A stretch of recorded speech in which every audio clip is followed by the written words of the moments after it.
First of all, I'm your grandmother, and I am an interior designer, and I must have gotten some of my artistic ability from my father, who was a very creative person. Yes, I have many stories about him.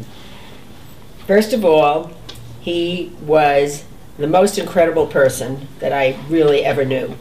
He was gregarious, outgoing, brilliant, creative, and he was a great guy. He always had a bunch of stories to tell people. Everybody loved him, and he loved the military, especially the Marine Corps. Everybody loved him. He always had a story to tell. He enjoyed a good joke. He would slap his knee every time he told something, and he was just a great guy to be around. But he loved the Marine Corps. He didn't go into the Marine Corps in the Second World War. He was in the Marine Corps before I was born, at the end of the First World War. And he only wanted to be a Marine. And was he an artist at the time? I think so. He had taken, that was his major in school. And he was a great artist. He eventually started his own art studio, and he was very, very professional about it. How did that skill contribute to his career in the military? Because he was very innovative, very creative, and he started thinking about how he can disguise soldiers and equipment from the enemy. So he got involved by, I don't know exactly how, but he had a propensity to get involved. He enlisted in the First World War and decided that he wanted to design some camouflage equipment for the Marine Corps. Why? Because they had low-flying planes in those days, and the enemy would come and swoop across a field, and they would machine gun anything that looked that it was from our country. When the terrain does not offer natural concealment, the exposed vehicle is an easy target for the enemy bomber. Was there any prior camouflage? I really don't know, but I don't remember that there was. So the planes flew undetected?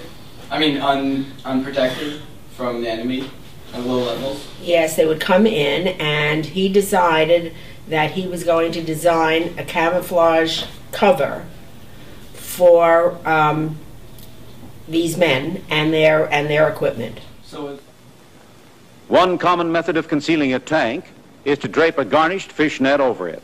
The folded net is placed on top so that it can be unrolled over the front and rear.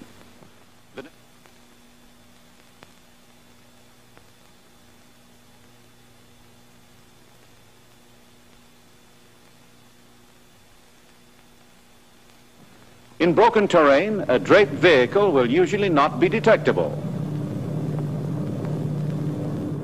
So it started from the camouflage from a vehicle as of a plane rather than the personnel? I think both, and I don't know whether the military told him what they really wanted to camouflage, but he designed these outfits and these covers for the military at that point. What was his persona in the military opposed to his persona at home? It was very intertwined because my father never stopped talking about his military service, and all through the years afterwards, in between the two world wars and in the Second World War, he was very involved in designing military equipment.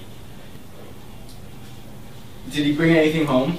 Yes, he did, and not only that, but he also had a battalion of Marines at his disposal where they could film camouflage outfits covering these men on the beaches where we lived. So he did demonstrations on the beaches by you? Yes, he did. Did you ever see any of the demonstrations? Yes, I used to go down there and watch. I was a little girl, but what was that like?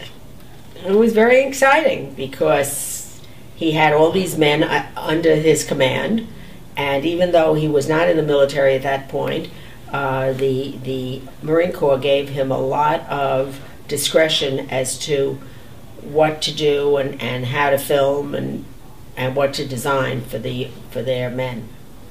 Did they have boats and everything? Like, were they practicing Normandy invasion? No. It was mostly on the beaches. I don't remember them being in the water.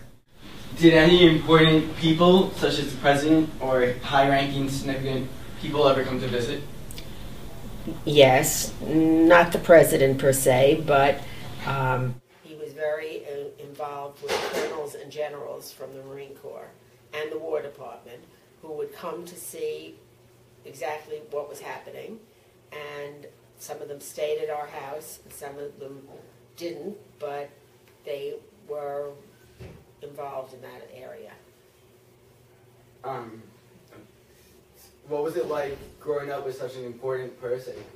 Did you feel overwhelmed? No, we didn't really think about it at all because it was on a day-to-day existence. The only thing that I always laughed at was that every time a Marine Corps hymn would come on the air, we all had to stand up wherever we were in the house and salute.